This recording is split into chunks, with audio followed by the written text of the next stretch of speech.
Right, Elizabeth, did President Obama wait too long to launch a rescue mission for American hostages in Syria, including the journalist who was beheaded, James Foley? According to the UK Sunday Times, quote, Pentagon sources said Foley and the others might well have been rescued, but Obama, concerned about the ramifications of U.S. troops being killed or captured in Syria, took too long to authorize the mission. He took too long.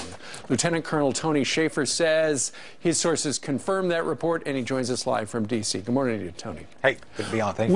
We had Phil Balboni on. He was Jim Foley's boss. Right. And when a bunch of European hostages, they negotiated the release for him, they immediately spilled the beans. They said, right, we gave him the exact location in the spring where Jim Foley was. And to account for the missing time, by the time the information got out, we had to do our own verification, our own assessment, and then to put together a plan to go in. Steve, my understanding is that plan was ready to go in June, early June, like before the first week. And then it took about 30 days for, quote unquote, the assessment of the White House, which was all political, to go through it. And I think that delay was a material reason why the raid was successful, but the hostages were not there. Okay, well, if the raid was successful but the hostages weren't there, that's not a successful raid, because the idea is to pick up the hostages. And, exactly. You know, the special forces did exactly their job, but exactly. You're saying that the reason it failed was because the president sat on it too long. Yes, everything that's going on here, Steve, is seen through a political lens.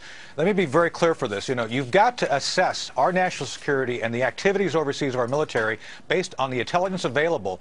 And instead of doing what's best based on the intelligence, Steve, everything is run through this multiple-pronged political optic at the White House. And in this case, I think clearly there was a lot of downsides to going with the mission, but they went with the mission, and then when the mission didn't go as planned, as you point out, the hostages weren't captured, they threw Special Operations Command under the bus saying, well, it's really kind of their fault. It was the president's fault for not approving it when he should have. Okay. Meanwhile, the National Security Council put out a statement that says that this report that the president sat on it, not accurate. What are they doing there? Just spinning?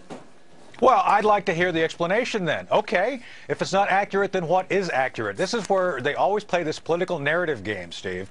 They've got to get out there and talk about it. They're the ones that put the information out about the raid. If they didn't want to talk about the raid, they shouldn't put it out there.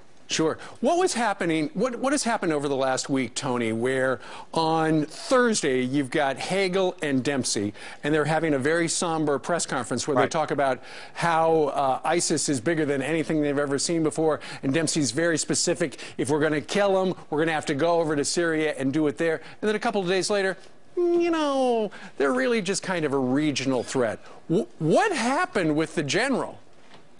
Again, politicization. It was very clear last week when Secretary of Defense Hagel stated what he did with General Dempsey.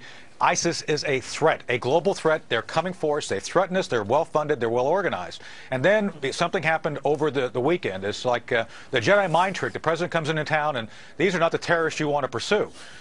Clearly, Steve, there's a political narrative which always supersedes whatever the intelligence is of the moment. And again, it's politicization of things which should not be politicized. Yeah, and exit question, the news this morning is that apparently now the president has authorized drones to be flying over Syria to look for the bad guys. Right. That's extraordinary. We haven't been looking for the bad guys until today.